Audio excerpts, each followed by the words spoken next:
Good morning.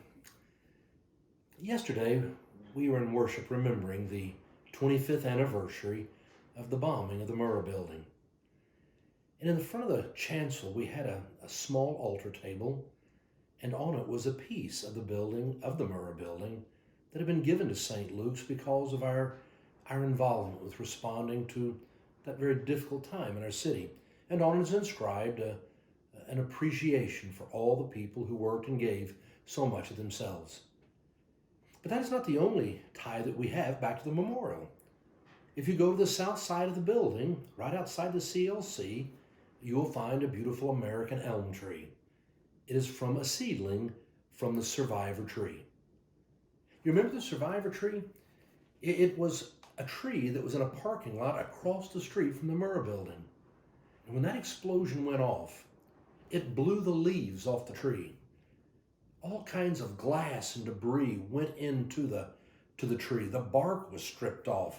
There were cars that were parked underneath the tree for shade. Those caught on fire and helped to burn part of the tree. Now, it had gone through so much that everybody knew the tree was going to die.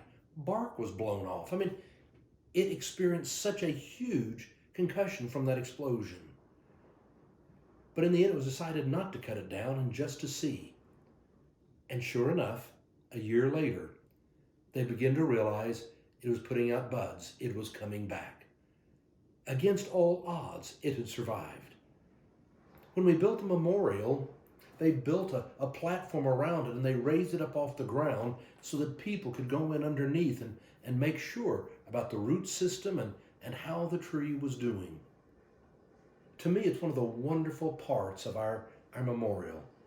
This tree that sustained such a blow was able to come back. There's a plaque there that says, "The spirit of this city and this nation will not be defeated. Our deeply rooted faith sustains us." It's our deeply rooted faith that sustains us. You and I are going to face all kinds of times in our lives. Sometimes they are very difficult because of our health. Sometimes we struggle in relationships.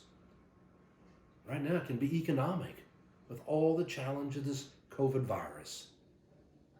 But we're the people of hope.